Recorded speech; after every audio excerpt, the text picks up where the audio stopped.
وَلَقَدْ يَسَّرْنَا الْقُرْآنَ لِلذِّكْرِ فَهَلْ مِن مُدَّكِرٍ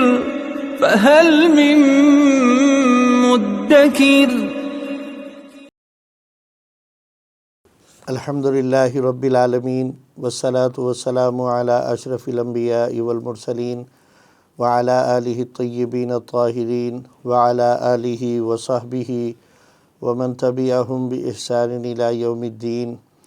اما بعد، رب اشرح لی صدری ویسر لی امری واحلل عقدۃ من لسانی یفقہوا قولی.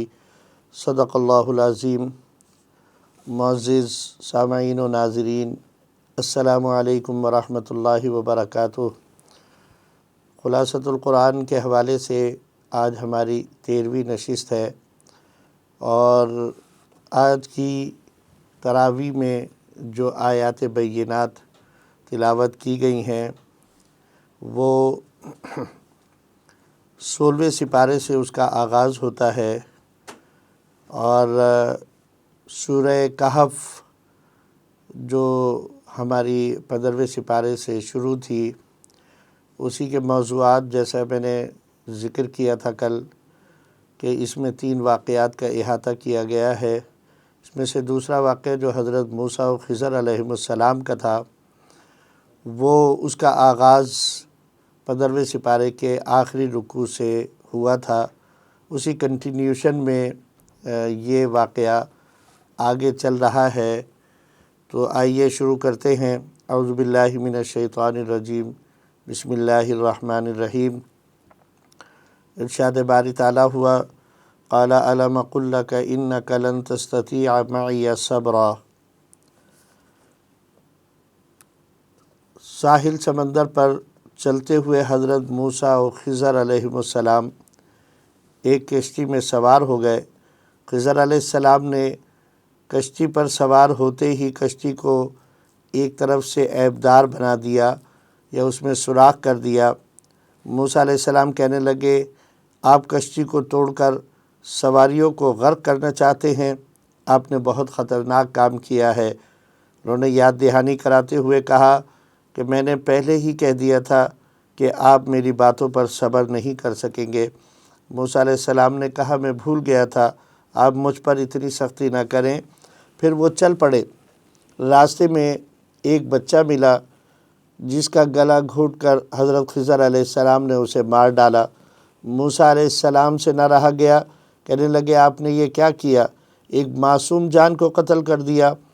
انہوں نے کچھ زور دے کر کہا کہ میں نے نہیں کہا تھا کہ آپ میرے ساتھ نہیں چل سکیں گے؟ موسیٰ علیہ السلام کہنے لگے کہ مجھے آخری موقع دے، اگر اس مرتبہ میں نے اعتراض کیا تو آپ کو اختیار ہوگا کہ مجھے اپنے ساتھ نہ رکھیں. اس کے بعد پھر وہ لوگ آگے چل پڑے. چلتے چلتے ایک گاؤں میں پہنچے. دونوں حضرات کو لمبے سفر کی بنا پر بھوک لگ رہی تھی. وہاں کے لوگوں سے مہمان نوازی کے لیے کہا تو انہوں نے مہمان نوازی سے انکار کر دیا. گاؤں میں ایک دیوار تھی جو گرنے کے قریب تھی. خضر علیہ السلام نے مرمت کر کے اسے درست کر دیا.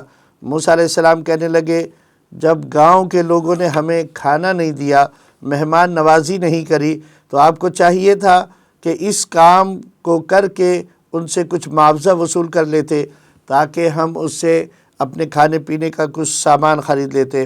حضرت خضر علیہ السلام کہنے لگے کہ اب ہمارا مزید اکٹھے رہنا ممکن نہیں ہے، اس لیے آئندہ کے لیے ہمارے اور آپ کے راستے جدا جدا ہو جائیں گے.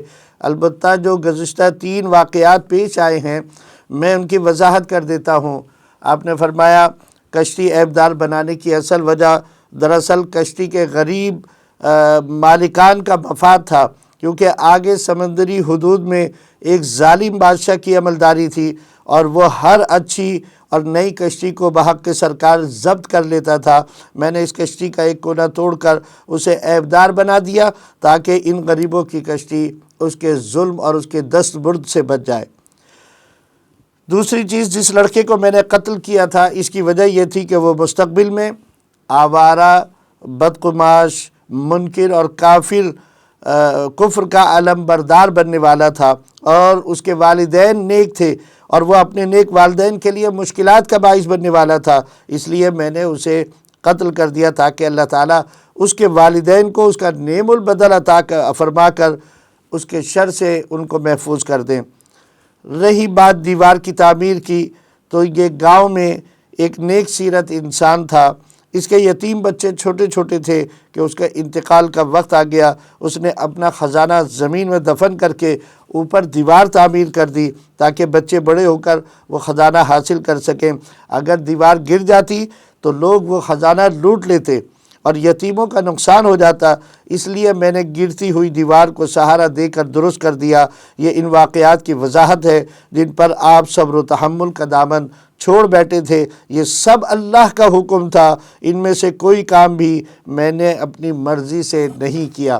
لیکن ایک چیز اس واقعے سے یہ پتہ چلتی ہے کہ علم ایک شریعت کا علم ہے، ظاہری علم ہے، جو ہم استاد کے سامنے بیٹھ کر کتابوں کے ذریعے یا اور ذرائع سے ہم حاصل کرتے ہیں، اور ایک علم ہے جسے ہم باطنی علم کہتے ہیں۔ یہ باطنی علم کتابوں سے نہیں حاصل ہوتا، یہ علم اللہ کی عطا سے اور قدرت سے حاصل ہوتا ہے، اللہ کے کسی نیک بندے کی توجہ اور نگاہوں سے حاصل ہوتا ہے۔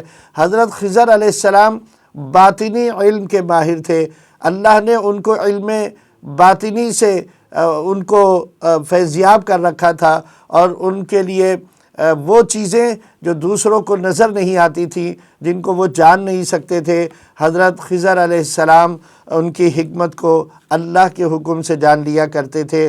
تو پتہ یہ چلا کہ علم باطنی بھی کوئی علم ہے، اس کا انکار کرنا قرآن کی آیات کا انکار کرنا ہے۔ یہ علم باطنی کے حامل آج بھی بلکہ قیامت تک ہر دور کے اندر ہوتے رہیں گے، جن کو ہم اللہ کے نیک بندوں یا اولیاء اللہ سے تعبیر کرتے ہیں۔ اور اللہ تعالیٰ دوسری چیز اس واقعے کے اندر ایک اور پتہ چلی ہے، اور وہ نسبت کے حوالے سے ہے کہ حضرت خضر علیہ السلام نے یتیم بچوں کی دیوار تعمیر کر دی، حالانکہ وہ بچے ابھی چھوٹے تھے اور نابالغ تھے، لیکن اس کا سبب یہ تھا کہ ان کے آبا میں ایک نیک اور صالح بندہ تھا، اللہ تعالیٰ نے اس کی برکت کی وجہ سے ان کے مال کو ضائع ہونے سے بچایا۔ ایک حکمت جو قرآن نے بیان فرمائی وہ تو یہ ہے، اور دوسری حکمت یہ ہے کہ یہ یتیم تھے، ان کا مال بچانا اور اس کی حفاظت کرنا مقصود تھا۔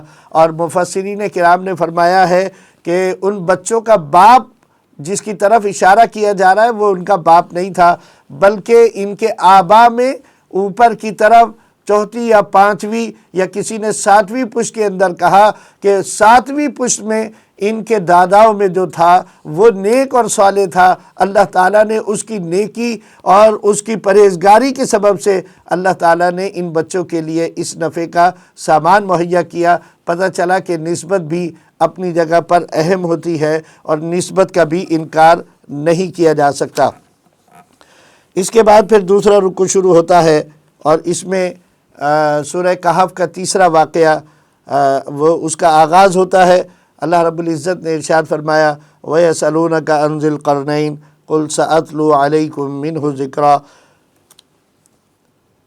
مشرکین کے وہ جو 3 سوال تھے، اس میں سے یہ تیسرے سوال کا جواب دیتے ہوئے اللہ رب العزت نے ارشاد فرمایا کہ تاریخ میں 4 ایسے بادشاہ گزرے ہیں جنہوں نے پوری دنیا پر حکومت کی، 2 مسلمان تھے اور 2 کافر تھے۔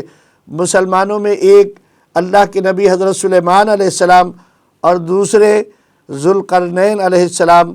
کافروں میں نمرود اور بخت نصر ہیں۔ ان قریب ایک 5واں بادشاہ اس امت میں شامل ہونے والا ہے، جن کا اسم مبارک حضرت امام مہدی علیہ السلام ہے۔ آیات نمبر 83 سے 101 میں حضرت ذوالقرنین علیہ السلام کے واقعے کو اللہ تعالیٰ نے آگے بیان فرمایا، اور پھر ارشاد فرمایا افحسب الذین کفروا ان یتخذوا عبادی من دونی اولیاء انا اعتدنا جہنم للکافرین نزلا۔ اس رکوع سے پہلے حضرت ذوالقرنین فتوحات کے سلسلے میں مغرب کی طرف روانہ ہوئے، حتیٰ کہ غروب آفتاب کی حد تک پہنچ گئے۔ جہاں سورج سیاہی مائل گدلے پانی میں ڈوب رہا تھا، وہ فتح یاب ہو کر اس علاقے پر قابض ہوئے تو اللہ نے انہیں کہا، مفتوح قوموں کو عذاب کرنا یا شرافت سے پیش آنا تمہاری مرضی ہے۔ اور ذوالقرنین نے اعلان کر دیا، جو ایمان لائیں گے اور نیک عمل کریں گے ان کے ساتھ اچھا برتاؤ کیا جائے گا۔ دوسرا سفر ان کا مشرق کی طرف ہوا اور آخر طلوع آفتاب کی حد تک جا پہنچا۔ وہاں انہوں نے ایک ایسی قوم دیکھی جن کے پاس دھوپ سے بچنے کا کوئی انتظام نہیں تھا۔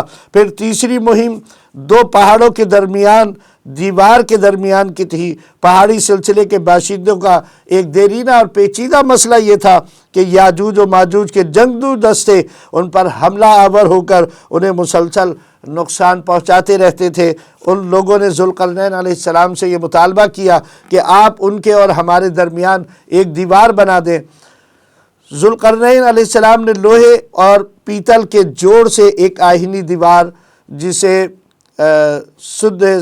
سد سکندری کہتے ہیں تعمیر کر کے ان کے حملوں کا سلسلہ بند کروا دیا، جس سے کہ وہاں کے باشندوں کو امن نصیب ہوا۔ اب قرب قیامت میں جب اللہ چاہے گا یاجوج و ماجوج کا گروہ اس دیوار کو توڑنے میں کامیاب ہو جائے گا اور اس وقت کے لوگوں پر مصائب و آلات ڈھا کر ان کے لیے مسائل و مشکلات پیدا کرے گا، جس کے بعد قیامت قائم ہو جائے گی۔ جن کی آنکھوں پر غفلت کے پردے پڑے ہیں وہ جہنم میں جھونک دیے جائیں گے۔ اس کے بعد آیت نمبر 102 سے 110 میں فرمایا، اللہ تعالیٰ فرماتا ہے، اپنی توانائیوں کو محض دنیا کی زیب و زینت پر صرف کرنے والے لوگ ناکام و نامراد ہیں اور ان کے اعمال بدترین ہیں۔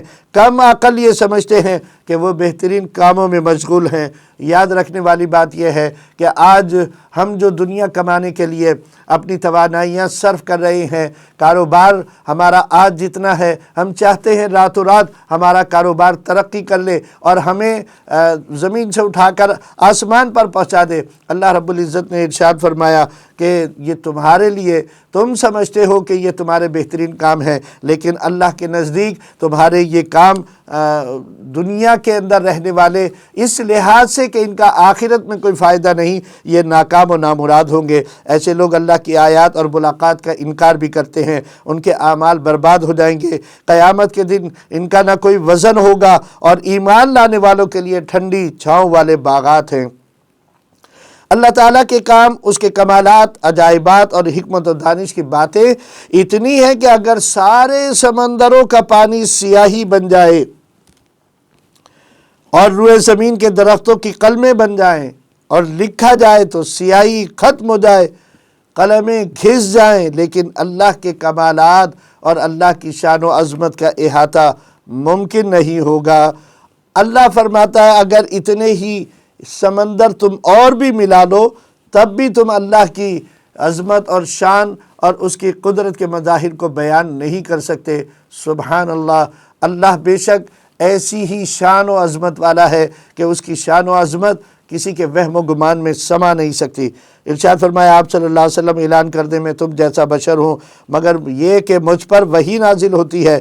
تم سب کا معبود وہ یکتا معبود ہے، لہذا جو شخص اللہ سے ملاقات کا خواہش مند ہو اسے چاہیے کہ وہ نیکی کے کام کرے اور اپنے رب کے ساتھ کسی کو شریک نہ کرے۔ حضرت امیر المومنین سیدنا صدیق اکبر رضی اللہ تعالیٰ عنہ سے مروی ہے کہ نبی کریم صلی اللہ علیہ وسلم نے شرک کا ذکر کرتے ہوئے ارشاد فرمایا، شرک چیوٹی کے ریگنے سے بھی زیادہ تم میں مخفی ہوتا ہے۔ میں تمہیں ایک دعا سکھاتا ہوں، اگر تم یہ دعا مانگو گے تو اس کی برکت سے چھوٹا اور بڑا ہر قسم کا شرک تم سے دور ہو جائے گا۔ الفاظ یہ ہیں، انہیں 3 بار کہنا چاہیے، نماز میں پڑھ لیں، نماز کے بعد پڑھ لیں یا دن کے کسی بھی اوقات میں پڑھ لیں۔ اللہم انی اعوذ بک من ان اشرک بک شیئا وانا اعلم بہ واستغفرک لما لا اعلم۔ اے اللہ میں تجھ سے پناہ مانگتا ہوں کہ میں تیرے ساتھ دانستہ شرک کروں اور میں تجھ سے مغفرت طلب کرتا ہوں اس شرک سے جو نادانستہ مجھ سے سرزد ہوا۔ میں گزارش کروں گا تمام ناظرین سے کہ اس کو یاد کر لیں قرآن پاک کے اندر سے یہ آیات ربانی ہے، اللہم انی اعوذ بک من ان اشرک بک شیئا وانا اعلم بہ واستغفرک لما لا اعلم۔ آیات ربانی نہیں، یہ کلمے میں سے یہ ایک کلمے کا جز ہے۔ اگر آپ کو 6 کلمے یاد ہیں تو اس میں آپ کو یہ الفاظ مل جائیں گے۔ اس کو اگر آپ دن میں 3 مرتبہ اگر آپ پڑھ لیں گے تو انشاءاللہ العزیز اللہ تعالیٰ چھوٹے بڑے ہر قسم کے شرک سے ہمیں محفوظ اور مامون فرما دے گا، اس لیے کہ شرک ایک ایسی بیماری ہے، سب کچھ معاف ہو سکتا ہے لیکن شرک کو معاف نہیں کیا جائے گا۔ یہاں سورہ کہف کا اختتام ہوتا ہے اور سورہ مریم شروع ہوتی ہے۔ یہ بھی مکی صورت ہے، 6 رکوع ہیں اور 98 آیات ہیں۔ اس صورت کے دوسرے رکوع میں حضرت مریم سلام اللہ علیہا کا ذکر ہے، اس لیے ان کے نام پر اس صورت کا نام سورہ مریم رکھا گیا۔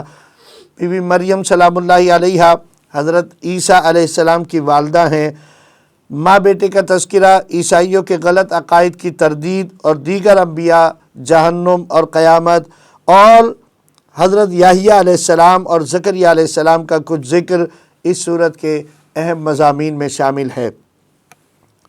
ارشاد باری تعالیٰ ہے کاف ہا یا عین صاد ذکر رحمت ربک عبدہ زکریا۔ کاف ہا یا عین صاد حروف مقطعات میں سے ہیں۔ حضرت ابن عباس رضی اللہ تعالیٰ عنہ سے روایت ہے کہ یہ حروف اللہ کے مختلف اسماء پر دلالت کرتے ہیں، اور حضرت سیدنا مولا کائنات علی المرتضیٰ شیر خدا کرم اللہ وجہہ الکریم دعا مانگتے ہوئے کہا کرتے تھے کہ کاف ہا یا عین صاد اغفر لی، یا کاف ہا یا عین صاد مجھے بخش دے۔ بعض علماء نے اس کو اسم اعظم بھی کہا ہے، اور اگر کوئی کسی جابر بادشاہ کے سامنے جائے تو ہمارے بزرگوں سے منقول ہے، یا کوئی جابر حاکم ہو یا کسی کا باس ہو اور وہ سخت ناراض ہو، اس کے سامنے جائے تو اپنے سیدھے ہاتھ کی چنگلی سے ان حروف مقطعات کے ہر حرف کے اوپر ایک انگلی بند کرے، کاف ہا یا عین صاد، اور بائیں ہاتھ کے اندر اسی طریقے سے چھوٹی انگلی سے 25ویں سپارے میں ہا میم عین سین قاف، یہ اس طرح مٹھی بند کر کے جائے، اور جب وہاں پر جائے تو اسی طرح چھوٹی انگلی سے پڑھ کر آہستگی کے ساتھ وہاں پر اپنی انگلیاں کھولنا شروع کر دے، کاف ہا یا عین صاد ہا میم عین سین قاف، تو انشاءاللہ العزیز وہ اس کے غیظ و غضب سے اور اس کے غصے سے محفوظ رہے گا۔ اس صورت کے شروع میں حضرت زکریا علیہ السلام کا ذکر ہے، جنہوں نے اللہ سے دعا کی، میرے رب میں بوڑھا ہو گیا ہوں، میری بیوی باندھ ہے، مجھے اپنے فضل خاص سے وارث عطا کر۔ اللہ تعالیٰ نے دعا کو قبول فرمایا اور حضرت زکریا علیہ السلام کو یحییٰ علیہ السلام کی صورت میں بیٹا عطا فرمایا، اور یحییٰ کا نام بھی خود رکھا، پھر ان کو منصب نبوت پر سرفراز فرمایا۔ حضرت یحییٰ علیہ السلام بڑی اچھی صفات کے مالک تھے۔ اللہ تعالیٰ نے فرمایا سلام ہو اس پر جس روز وہ پیدا ہوئے، جس دن وہ مرے، اور جس دن ان کو زندہ کر کے اٹھایا جائے گا۔ ان تینوں موقعوں پر آدمی وہ دیکھتا ہے جو اس سے پہلے اس نے نہیں دیکھا ہوتا، اس لیے ان تینوں موقعوں پر نہایت وحشت ہوتی ہے۔ اللہ تعالیٰ نے حضرت یحییٰ علیہ السلام کا اکرام فرمایا کہ انہیں ان تینوں موقعوں پر امن و سلامتی عطا کی گئی۔ اس کے بعد آیات نمبر 16 سے 40 میں اللہ رب العزت نے حضرت مریم علیہ السلام کا ذکر فرمایا، وَاذْكُرْ فِي الْكِتَابِ مَرْيَمَ إِذِ انتبذت مِنْ أَهْلِهَا مَكَانًا شَرْقِيًّا، کہ ایک فرشتہ انسانی شکل میں ان کے پاس آیا، ایک خوبرو جوان کو اس طرح اپنے سامنے کھڑا دیکھ کر حضرت بی بی مریم سلام اللہ علیہا فرمانے لگیں، اگر تجھ میں ذرا بھی خوف خدا ہے تو میں تجھ سے اللہ کی پناہ مانگتی ہوں۔ فرشتے نے کہا میں فرشتہ ہوں اور تجھے بیٹا عطا کرنے کے لیے آیا ہوں۔ مریم نے کہا کہ مجھے آج تک کسی انسان نے نہیں چھوا اور نہ ہی میں بدکار ہوں۔ فرشتے نے کہا حکم الہی سے آپ کے ہاں بچے کی پیدائش ظاہری اسباب کے بغیر ہوگی اور وہ اللہ کا ایک نشان ہوگا۔ بچہ پیدا ہوا، مریم کو بے حد صدمہ ہوا، کہنے لگی کاش مجھے پہلے ہی موت آ جاتی۔ ارشاد ہوا غم نہ کر، کھا پی اور اللہ کے لیے خاموش رہنے کی نظر مان لے، کسی سے بات نہ کرنا۔ لوگوں نے جب مریم علیہ السلام کی گود میں بچہ دیکھا تو تانے دینے لگے کہ اے مریم، ہارون کی بہن، نہ تو آپ کا باپ برا آدمی تھا اور نہ ہی ماں بدکار عورت تھی اور نہ ہی تیرا خاندان ایسا ہے، پھر تو نے اتنا بڑا حادثہ کیسے کر دیا؟ مریم سلام اللہ علیہا نے بچے کی طرف اشارہ کر کے کہا کہ یہ خود جواب دے گا۔ قوم نے کہا کہ گود کا بچہ بھلا کیسے بولے گا؟ بچہ بول اٹھا کہ میں اللہ کا بندہ ہوں، مجھے اللہ تعالیٰ نے کتاب دی ہے اور نبی بنایا ہے اور مجھے نماز پڑھنے، زکوٰۃ ادا کرنے اور والدہ کے ساتھ حسن سلوک کا حکم دیا ہے۔ سلامتی ہو مجھ پر جس روز میں پیدا ہوا اور جس دن میں مروں گا اور جس دن میں زندہ کر کے اٹھایا جاؤں گا۔ یہ ہے عیسیٰ ابن مریم علیہ السلام کی شخصیت۔ یہ اللہ کے بیٹے نہیں بلکہ اللہ کے حکم پر لفظ کن سے اور اس کے کرشمے سے اللہ تعالیٰ نے ان کی پیدائش فرمائی۔ تم نے ان کو خدا کا بیٹا بنا دیا، حالانکہ اللہ تعالیٰ کسی کو بیٹا بنانے سے پاک ہے۔ یاد رکھو سیدھا راستہ یہی ہے کہ میرا اور تمہارا رب اللہ ہے، سب اسی کی عبادت کریں، سب کو اسی کی طرف لوٹ کر جانا ہے۔ اس کے بعد آیات نمبر 41 سے 50 میں اللہ رب العزت نے حضرت ابراہیم علیہ السلام کا ذکر فرمایا۔ ارشاد باری تعالیٰ ہوا وَاذْكُرْ فِي الْكِتَابِ ابراہیم اِنَّهُ كَانَ صِدِّيقًا نَبِيًّا۔ ابراہیم علیہ السلام نے کس طرح درس توحید دیا، اس رکوع میں اللہ نے وہ بیان فرمایا اور ارشاد فرمایا وہ سچے نبی تھے۔ انہوں نے اپنے ابا جان سے کہا، عربی زبان میں اب والد اور چچا دونوں کے لیے استعمال ہوتا ہے، اس لیے یہاں اب سے مراد آپ کا چچا آزر تھا جو سنتے اور دیکھتے نہیں اور تمہارے کچھ کام نہیں آ سکتے، تم ان کی پوجا کیوں کرتے ہو؟ میرے پاس ایسا علم ہے جس کا تمہیں علم نہیں، میری پیروی کرو تاکہ میں سیدھا راستہ تم کو دکھاؤں، اور شیطان کی ہرگز پرستش نہ کرنا، مجھے خطرہ ہے کہ تم شرک کر کے اپنے آپ کو عذاب خداوندی کا مستحق بنا لو گے۔ باپ نے کہا ابراہیم ان حرکتوں سے باز آ جا، تو مجھے میرے معبودوں سے ہٹانا چاہتا ہے، اگر تو باز نہ آیا تو پتھر مار مار کر ہلاک کر دوں گا۔ حضرت ابراہیم علیہ السلام نے کہا اچھا تمہیں آخری سلام، ہاں میں تمہارے لیے اپنے رب سے بخشش مانگوں گا، میں تمہارے مشرکانہ عقیدے سے بیزار ہوں۔ جب ابراہیم ان سے الگ ہو گئے تو ہم نے حضرت ابراہیم علیہ السلام کو حضرت اسحاق اور حضرت یعقوب سے نوازا، انہیں نبوت عطا کی، اپنی رحمت سے عنایات کی اور ان کا ذکر خیر بلند کر دیا۔ اس کے بعد آیات نمبر 51 سے 65 کے اندر اللہ تعالیٰ نے حضرت موسیٰ علیہ السلام کا ذکر کیا، وَاذْكُرْ فِي الْكِتَابِ مُوسَىٰ إِنَّهُ كَانَ مُخْلَصًا وَكَانَ رَسُولًا نَبِيًّا، کہ وہ برگزیدہ رسول و نبی تھے۔ ہم نے انہیں کوہ طور پر ہم کلامی کا شرف بخشا اور اپنی رحمت سے انہیں ہارون جیسا بھائی عطا فرمایا۔ حضرت اسماعیل علیہ السلام کے بارے میں فرمایا کہ وَاذْكُرْ فِي الْكِتَابِ اسماعیل إِنَّهُ كَانَ صَادِقَ الْوَعْدِ وَكَانَ رَسُولًا نَبِيًّا، کہ وہ وعدے کے سچے پیغمبر تھے، گھر والوں کو نماز اور زکوٰۃ کا حکم دیتے تھے، وہ اللہ کے برگزیدہ بندے تھے۔ پھر اس کے بعد حضرت ادریس علیہ السلام کا بھی ذکر ہوا، وَاذْكُرْ فِي الْكِتَابِ ادریس إِنَّهُ كَانَ صِدِّيقًا نَبِيًّا، ادریس بھی سچے پیغمبر تھے۔ ارشاد ربانی ہے یہ سب آدم و نوح اور حضرت ابراہیم و یعقوب علیہ السلام کی اولاد میں سے تھے۔ اللہ کی آیات کو سن کر روتے ہوئے سجدے میں گر جاتے تھے۔ ان کے بعد ان کے برے جانشین آئے، انہوں نے نمازیں ضائع کری، خواہشات کے پیچھے چلنے لگے۔ توبہ کرنے والے اور اچھے عمل کرنے والے تو جنت کے مستحق ہوں گے، یعنی سدا جنت میں رہیں گے جس کا وعدہ اللہ نے اپنے بندوں سے کر رکھا ہے۔ اس جنت کے وارث ہمارے پرہیزگار بندے ہوں گے۔ اس کے بعد پھر آیات نمبر 66 سے آیت نمبر 82 تک اللہ رب العزت نے ارشاد فرمایا وَيَقُولُ الْإِنسَانُ أَإِذَا مَا مِتُّ لَسَوْفَ أُخْرَجُ حَيًّا کہ آخرت کا منکر کہتا ہے کہ کیا میں مرنے کے بعد پھر زندہ کر لیا جاؤں گا؟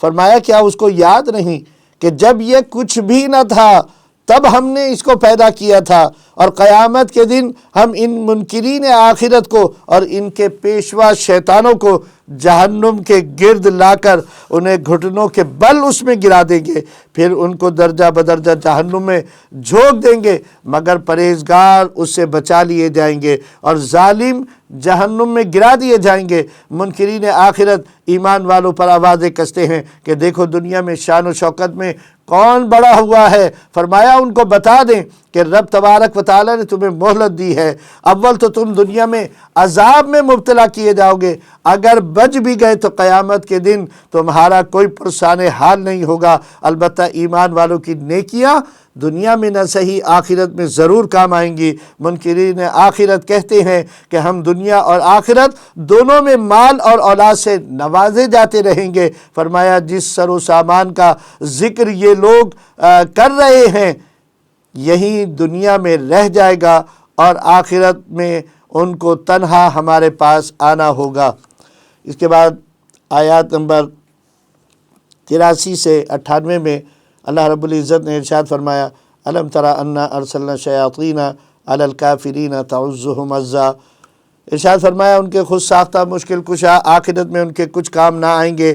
شیاطین ان لوگوں کو انکار آخرت پر اکسا رہے ہیں، آپ فکر نہ کریں، ہم نے ان کی گنتی کر لی ہے۔ مجرموں کو پیاسے جانوروں کی طرح جہنم کی طرف ہانک کر لے جایا جائے گا۔ ان ظالموں نے خدا کے لیے اولاد تجویز کی، یہ اتنی سخت اور بیہودہ بات ہے کہ آسمان پھٹ پڑے، زمین شک ہو جائے اور پہاڑ گر جائیں۔ سنو اللہ کی یہ شان نہیں کہ وہ کسی کو بیٹا بنائے، زمین و آسمان میں سب اس کے بندے اور اس کی مخلوق ہیں۔ پھر ارشاد فرمایا اللہ تعالیٰ ایمان والوں کے لیے اور اچھے کام کرنے والوں کے لیے لوگوں کے دلوں میں محبت پیدا کر دے گا۔ قرآن مجید کو آپ کی زبان میں اتار کر آسان کر دیا گیا ہے کہ آپ پرہیزگاروں کو خوشخبری سنائیں اور ہٹ دھرم لوگوں کو ڈرائیں۔ ہٹ دھرم غور کیوں نہیں کرتے کہ ہم نے ان سے پہلے کتنی ہی قومیں ہلاک کر دی ہیں جن کا آج کہیں کوئی نام و نشان نہیں ملتا، نہ تم ان کی کوئی آہٹ سنتے ہو۔ یہاں سورہ مریم کا اختتام ہوتا ہے اور پھر آگے سورہ طٰہٰ شروع ہوتی ہے۔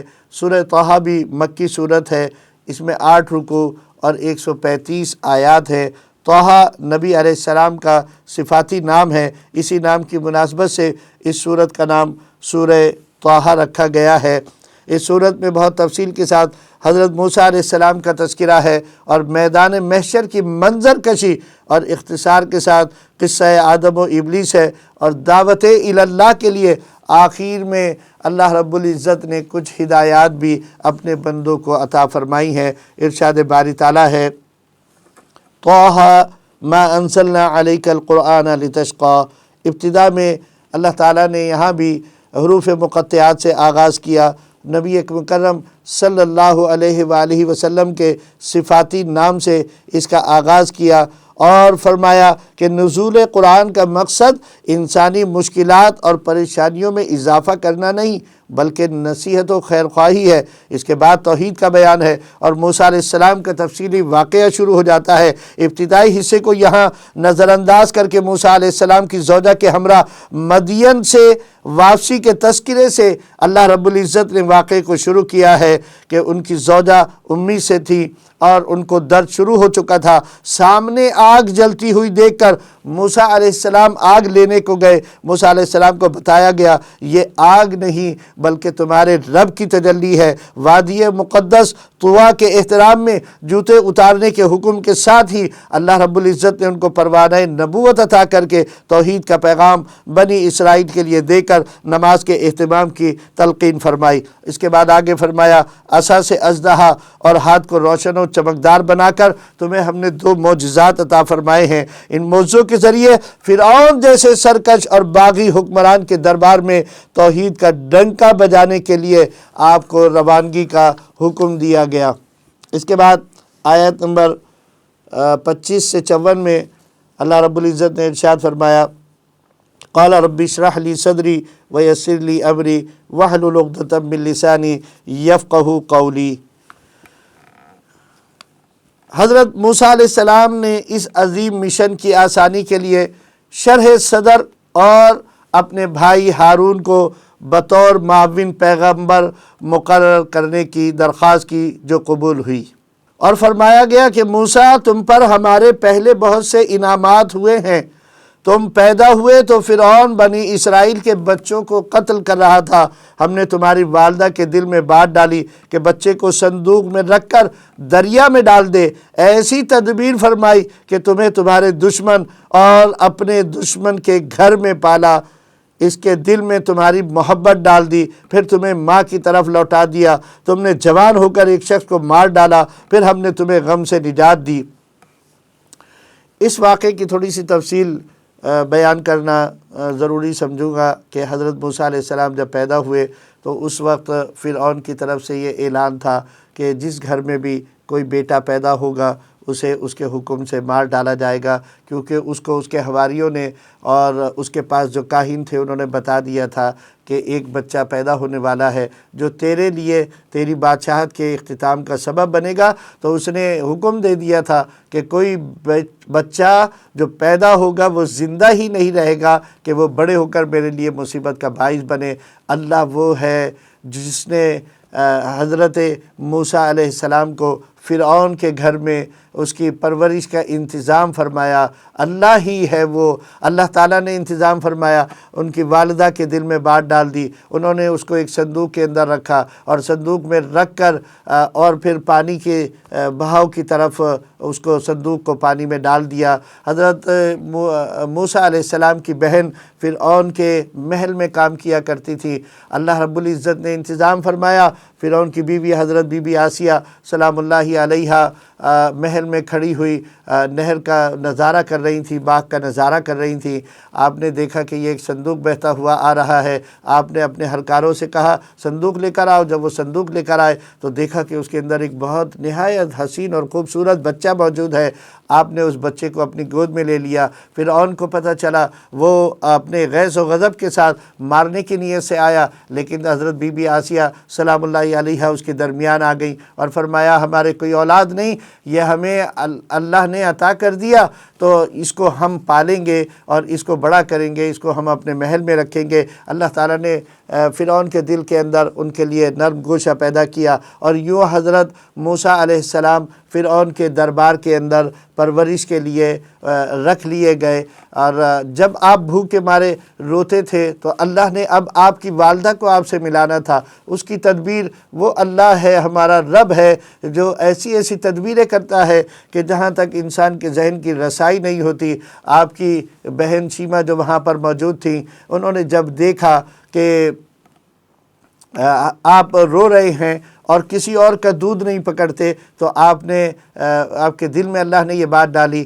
آپ نے کہا میں ایک ایسی عورت کو جانتی ہوں کہ جس کا دودھ ہر بچہ جو ہے وہ حاصل کر لیتا ہے، اگر اجازت دیں تو میں اس کو بلا لاؤں۔ بی بی آسیہ نے اجازت دے دی اور یوں آپ دوڑی ہوئی گئیں، اور پھر آپ کی حضرت موسیٰ علیہ السلام کی جو والدہ ہیں ان کو اپنے ساتھ لے کر محل میں آ گئیں، اور یوں اللہ تعالیٰ نے ماں اور بیٹے کی آپس میں جو جدائی ہو چکی تھی اسے دوبارہ رفاقت کے اندر تبدیل کر دیا، اور پھر آپ اپنی والدہ کی آغوش رحمت کے اندر آ گئے۔ اس کے بعد ارشاد فرمایا کہ اب فرعون کے پاس جاؤ، اسے نرمی کے ساتھ سمجھاؤ اور اسے کہو کہ تمہیں اللہ کا رسول مان لے اور بنی اسرائیل کو تمہارے ساتھ بھیج دے۔ حضرت موسیٰ و ہارون علیہ السلام فرعون کے پاس گئے اور اسے بتایا کہ میرا رب وہ ہے جس نے تمہارے لیے زمین کو بچھونا بنایا، آسمان سے پانی برسایا، پھر مختلف اقسام کی پیداوار پانی کے ذریعے نکالی۔ وہی اللہ ہے جو سب کو موت سے ہمکنار کرے گا، پھر اسی مٹی سے سب کو زندہ کر کے دوبارہ نکال لے گا۔ اس کے بعد آیات نمبر 55 سے 76 میں اللہ رب العزت نے ارشاد فرمایا منہا خلقناکم وفیہا نعیدکم ومنہا نخرجکم تارۃ اخری فرعون نے حضرت موسیٰ علیہ السلام کی بات نہ مانی، ان سے کہنے لگا تم جادوگر معلوم ہوتے ہو، ہم تمہارا مقابلہ کریں گے۔ اس نے ملک بھر سے جادوگروں کو اکٹھا کر لیا، مگر موسیٰ علیہ السلام کے عصا نے جادوگروں کی تمام رسیاں اور لاٹھیاں کھا لی۔ یہ معجزہ دیکھ کر جادوگر ایمان لے آئے۔ فرعون نے ان کو قتل کرنے اور سولی پر چڑھانے کی دھمکی دی تو انہوں نے کہا جو تیرے جی میں آئے کر لے، ہم تو اپنے رب پر ایمان لا چکے ہیں، یہ تمہاری سزا تو عارضی ہے۔ مجرم آخرکار جہنم میں جائیں گے اور ایمان والے سدا بہار جنت میں ہمیشہ ہمیشہ کے لیے داخل ہوں گے۔ اللہ تعالیٰ نے اس رکوع کے شروع میں ارشاد فرمایا تھا منہا خلقناکم، ہم نے تمہیں اسی مٹی سے پیدا کیا ہے، وفیہا نعیدکم، اور اسی میں تم کو لوٹائیں گے، ومنہا نخرجکم، اور اسی سے تم کو دوبارہ اٹھائیں گے۔ یعنی انسان کا خمیر مٹی سے بنا ہے، مٹی سے پیدا کیا، مٹی میں مرنے کے بعد پہنچایا جائے گا اور اسی مٹی سے دوبارہ اٹھایا جائے گا۔ اس کے بعد پھر آیات نمبر 77 سے 89 کے اندر اللہ رب العزت نے ارشاد فرمایا وَلَقَدْ أَوْحَيْنَا إِلَى مُوسَىٰ أَنْ أَسْرِ بِعِبَادِي فَاضْرِبْ لَهُمْ طَرِيقًا فِي الْبَحْرِ يَبَسًا لَا تَخَافُ دَرَكًا وَلَا تَخْشَىٰ۔ اللہ تعالیٰ نے موسیٰ کو فرمایا کہ اسرائیلیوں سمیت مصر سے ہجرت کر جائیں۔ فرعون نے تعاقب کیا اور اپنے لشکر سمیت بحیرہ قلزم میں ڈوب مرا۔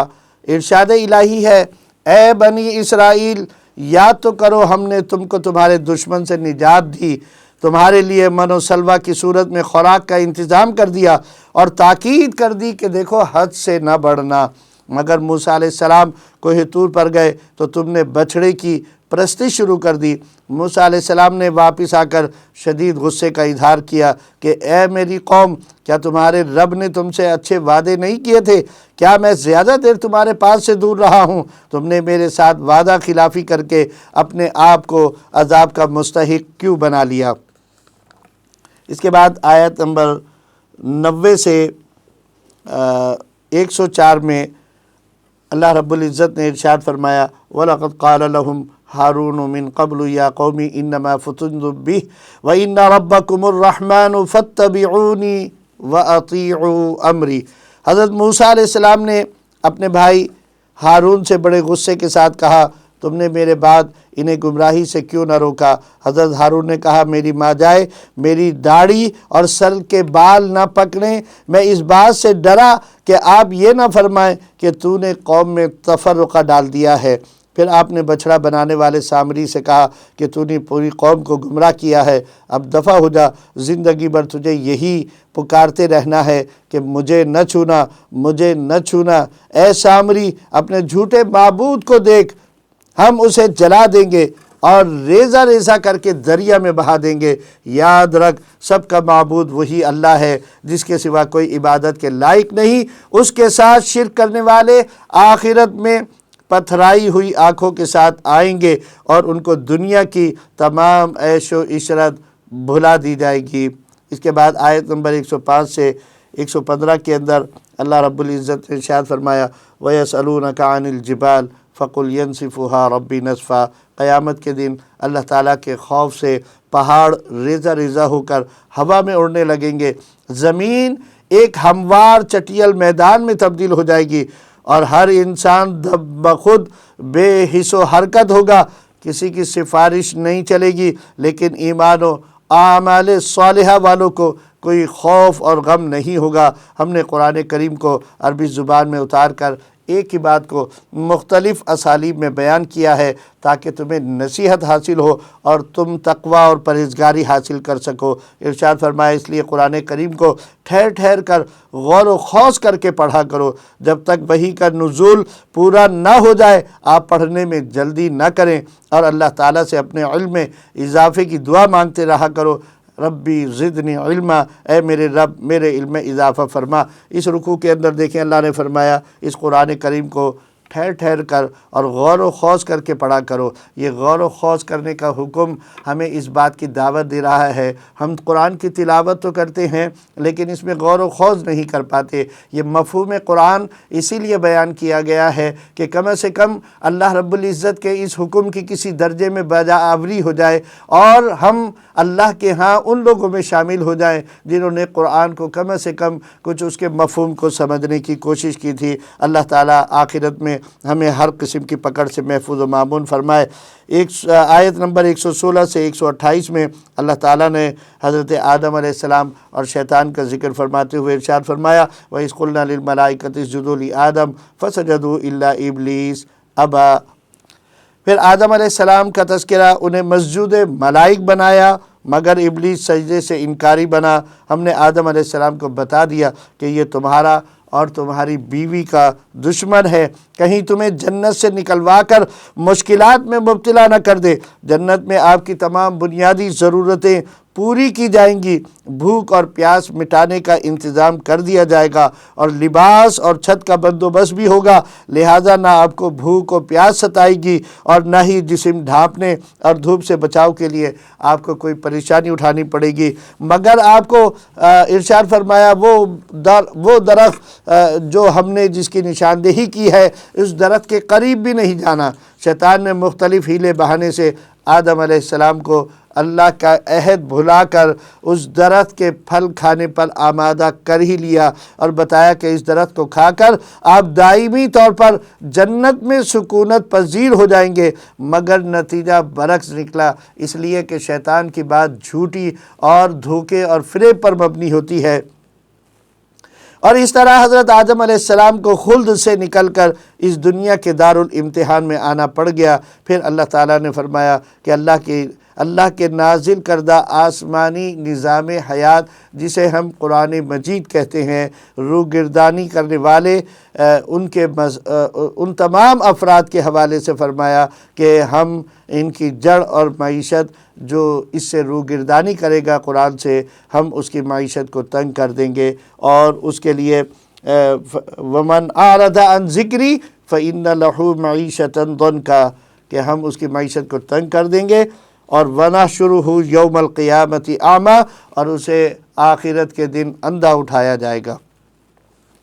اس کے بعد آیات نمبر 129 سے 135 میں اللہ رب العزت نے ارشاد فرمایا وَلَوْلَا كَلِمَةٌ سَبَقَتْ مِنْ رَبِّكَ لَكَانَ لِزَامًا وَأَجَلٌ مُّسَمًّى، فرمایا اگر تقدیر الہی طے شدہ نہ ہوتی تو منکرین حق پر کبھی کا عذاب آ چکا ہوتا۔ آپ دشمنان حق کی باتوں پر صبر کریں اور صبح و شام تسبیح و تحلیل میں مصروف رہیں اور ظالموں کی دولت مندیوں کو نظر اٹھا کر بھی نہ دیکھیں، اپنے متعلقین کو بھی نماز اور صبر کی تلقین کرتے رہیں، کیونکہ اچھا انجام بالآخر پرہیزگاروں کا ہی ہے۔ اگر آپ کی تشریف آوری سے پہلے ہم ان کو ہلاک کر دیتے تو یہ کہتے کہ ہمارے پاس کوئی رسول نہیں آیا یا ہمارے پاس ہدایت نہیں پہنچی، پھر آپ ان کے درمیان تشریف لائے تو انہوں نے آپ کا انکار کیا۔ آپ انہیں کہہ دیں کہ انتظار کرو، ان قریب تمہیں معلوم ہو جائے گا کہ کون سیدھی راہ پر چلنے والا ہے۔ یہاں 16ویں سپارے کا اختتام ہوتا ہے اور 17ویں سپارے کا آغاز ہوتا ہے۔ 16ویں پارے کے اختتام پر سورہ طٰہٰ بھی اختتام پذیر ہوتی ہے اور 17ویں پارے کے آغاز کے ساتھ سورۃ الانبیاء کا آغاز ہوتا ہے۔ مکی صورت ہے، 7 رکوع اور 112 آیات پر مشتمل ہے۔ اس صورت میں بہت سے انبیاء کرام علیہ السلام کا تذکرہ ہے، اس مناسبت سے اس سورہ کا نام سورۃ الانبیاء رکھا گیا ہے۔ دوسری مکی صورتوں کی طرح اس میں بھی توحید و رسالت اور قیامت کے عقیدے پر گفتگو کی گئی ہے، مگر رسالت کا موضوع خاص طور پر اجاگر کیا گیا ہے اور مختلف انبیاء و رسول کے واقعات کو بیان کیا گیا ہے۔ آغاز کرتے ہیں 17ویں سپارے کا۔ ارشاد باری تعالیٰ ہے اقترب للناس حسابهم وهم فی غفلۃ معرضون۔ قیامت اور اس کی تیاری کی طرف متوجہ کرنے کے لیے اس صورت کی ابتدا میں فرمایا لوگوں کے حساب و کتاب کا وقت قریب آ رہا ہے لیکن وہ غفلت میں پڑے ہوئے ہیں، اور جب بھی اللہ کی طرف سے ان کی ہدایت کے لیے کوئی قرآنی آیت اترتی ہے تو یہ اسے مذاق میں ٹالتے ہوئے کہتے ہیں کہ تمہیں قرآن سنانے والا ہمیں قرآن سنانے والا تمہارے جیسا بشر ہے، جادو کر دیتا ہے یا بدخوابی کی باتیں کرتا ہے، قرآن اس نے خود ہی گھڑ لیا ہے، بلکہ کہتے ہیں یہ شاعرانہ کلام ہے۔ اگر سچا ہوتا تو کوئی معجزہ دکھاتا، جیسے پہلے انبیاء معجزات دکھاتے رہے۔ پہلے انبیاء کے معجزات سے ان کی قوموں نے کوئی فیض حاصل نہیں کیا، جس کی بنا پر وہ ہلاک ہو کر رہے۔ اب کیا یہ لوگ ایمان لے آئیں گے؟ پہلے انبیاء بھی بشر ہی تھے، ان پر وحی اتاری گئی تھی، ہم نے انہیں کوئی ایسے جسم میں تو نہیں بنایا تھا جسے کھانے پینے کی حاجت ہی نہ ہو۔ ہم نے ان کی ہدایت کے لیے ایسی کتاب اتاری ہے جس میں ان کا تذکرہ موجود ہے، یعنی قرآن مجید، کہ یہ کتاب جس قدر لوگوں تک پہنچے گی اس کے ساتھ ان کا ذکر بھی پہنچے گا، اور پھر اس میں ہر شعبہ زندگی کے اچھے برے لوگوں کے واقعات موجود ہیں۔ ان کے ضمن میں یہ اپنا تذکرہ بھی اس کتاب میں تلاش کر سکتے ہیں۔ اس کے بعد پھر اللہ رب العزت نے آیت نمبر 11 سے 29 میں ارشاد فرمایا وَكَمْ قَصَمْنَا مِنْ قَرْيَةٍ كَانَتْ ظَالِمَةً وَأَنشَأْنَا بَعْدَهَا قَوْمًا آخَرِينَ۔ اس کے بعد قوموں پر عذاب الہی کے نزول اور ان کے عبرتناک ہلاکت کا تذکرہ، اور پھر مارکہ حق و باطل اور اس کا نتیجہ بتایا گیا ہے کہ حق و باطل باہم ٹکراتے ہیں تو باطل پاش پاش ہو کر رہ جاتا ہے، باطل ہی زائل ہونے والی چیز ہے۔ آسمان و زمین کے نظام کا نہایت نظم و ضبط سے چلتے رہنا اس بات کی غمازی کرتا ہے کہ اس نظام کا خالق و مالک ایک اللہ وحدہ لا شریک ہے۔ اگر ایک سے زیادہ با اختیار شخصیات اس نظام کو چلا رہی ہوتی تو ان کے اختیارات کی جنگ میں کائنات میں فساد برپا ہو چکا ہوتا اور سارا نظام منتشر ہو کر رہ جاتا۔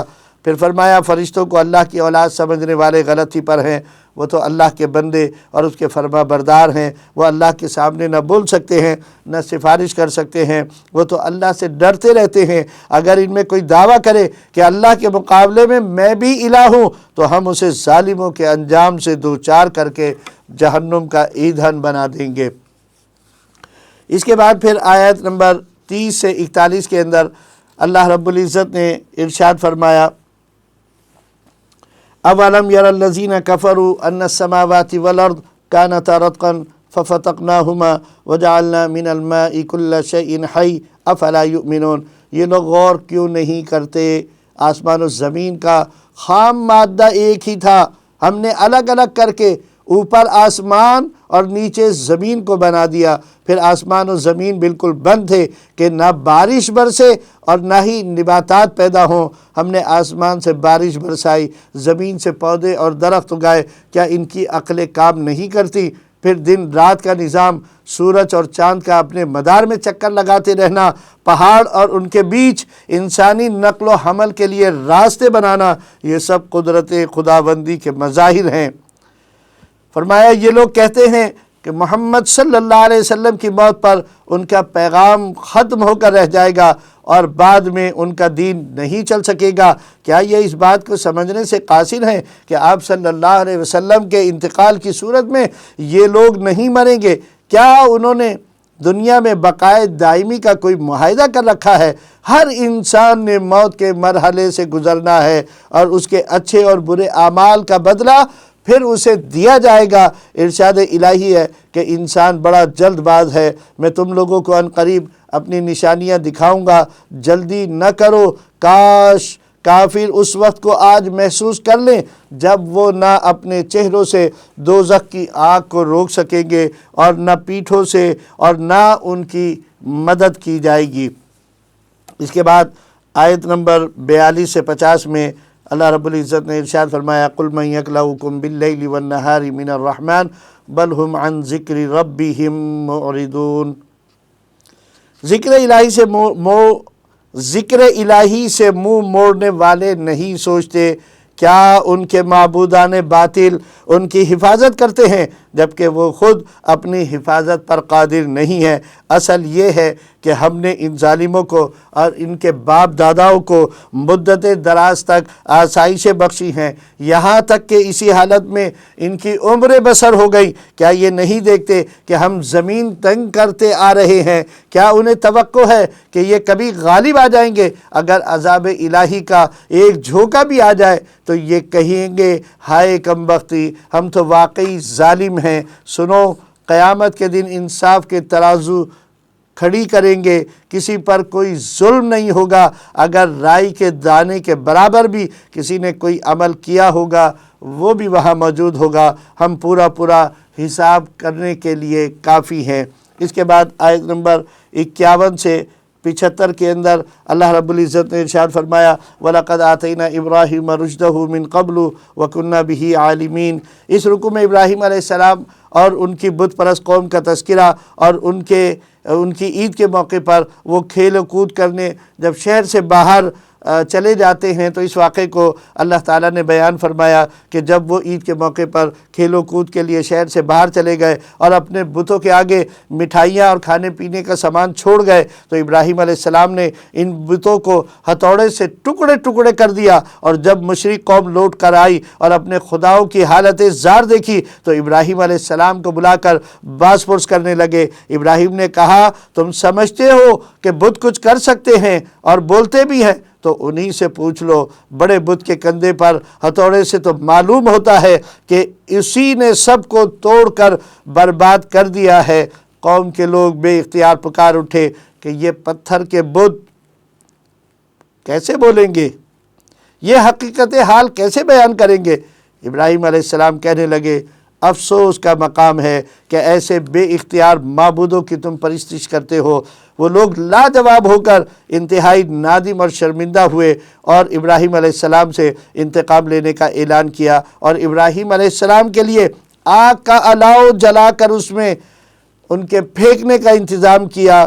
جب حضرت ابراہیم علیہ السلام کو اس آگ میں پھینکا جانے لگا تو اللہ تعالیٰ نے آگ کو حکم دیا یا نارو کونی بردم و سلامن علی ابراہیم، اے آگ ابراہیم کے لیے ٹھنڈی ہو جا اور سلامتی کا باعث بن جا۔ یوں اللہ تعالیٰ نے ابراہیم علیہ السلام کی حفاظت فرمائی اور ان کی مشرک قوم کو ناکام و نامراد کیا۔ ہم ابراہیم اور لوط کو بچا کر ارض مبارک کی طرف لے گئے۔ ابراہیم علیہ السلام کو اسحاق نامی بیٹا اور یعقوب نامی نامور پوتا عطا فرمایا، اور ان کے بھائی لوط کو بدکار قوم سے نجات دلا کر اس قوم کو خبیث عمل کرنے کی وجہ سے ہلاک کر دیا۔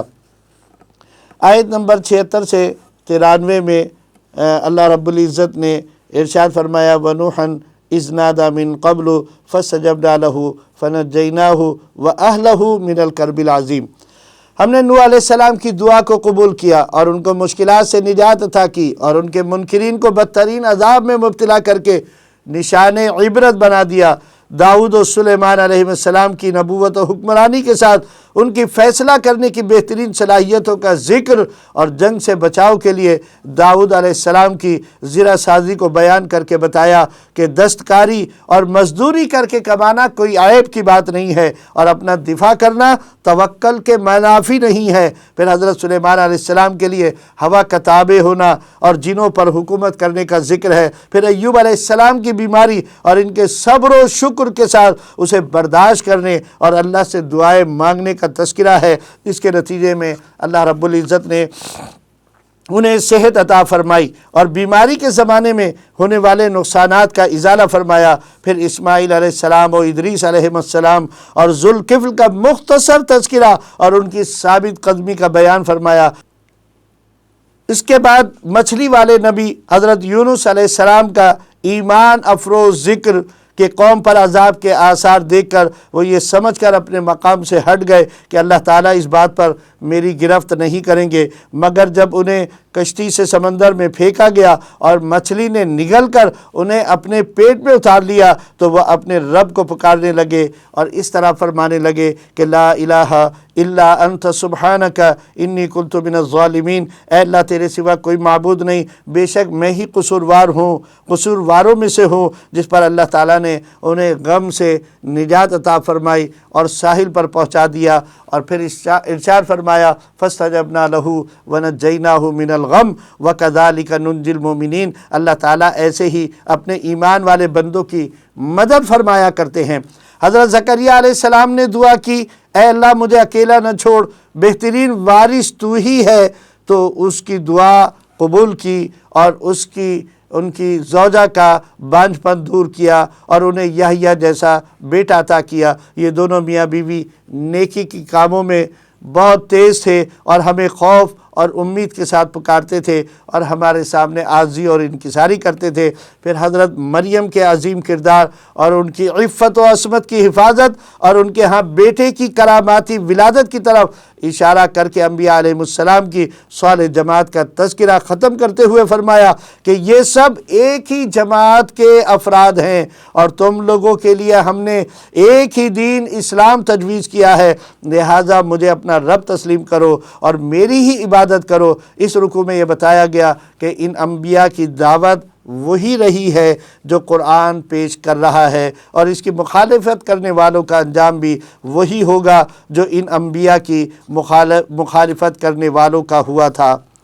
اس کے بعد پھر آیت نمبر 94 سے 112 میں اللہ رب العزت نے ارشاد فرمایا فَمَن يَعْمَلْ مِنَ الصَّالِحَاتِ وَهُوَ مُؤْمِنٌ فَلَا كُفْرَانَ لِسَعْيِهِ وَإِنَّا لَهُ كَاتِبُونَ۔ نیک عمل کرنے والے کسی مومن کے کام کی ناقدری نہیں کی جائے گی۔ یاد رکھو کسی قوم کے ہلاک ہو جانے کے بعد اس کا پلٹنا اور اس کو امتحان کا دوبارہ موقع ملنا ممکن نہیں۔ جب یاجوج و ماجوج کھول دیے جائیں گے، قیامت قریب آ جائے گی، تو ان ظالموں کی آنکھیں پھٹی کی پھٹی رہ جائیں گی۔ یاد رکھو تم اور تمہارے جھوٹے معبود جہنم کا ایندھن ہوں گے۔ پھر فرمایا لیکن جن کے لیے بھلائی مقدر ہو چکی ہے وہ دوزخ کی سرسراہٹ بھی نہیں سنیں گے۔ فرشتے ان کو جنت میں خوش آمدید کہیں گے۔ ہم زبور میں یہ بات لکھ چکے ہیں کہ زمین کے وارث میرے نیک بندے ہوں گے۔ پھر ارشاد فرمایا نبی مکرم صلی اللہ علیہ وآلہ وسلم کی اس عظیم الشان شوکت کا اور عظیم الشان اس مقام کا جسے ہم آپ کا رحمت للعالمین ہونا کہتے ہیں۔ ارشاد باری تعالیٰ ہے وَمَا أَرْسَلْنَاكَ إِلَّا رَحْمَةً لِلْعَالَمِينَ۔ اے حبیب ہم نے آپ کو سارے جہانوں کے لیے رحمت بنا کر بھیجا ہے۔ اب رحمت للعالمین تشریف لے آئے ہیں، اب زمین کی وراثت ان کی اور ان کے پیروکاروں کے حصے میں آئے گی۔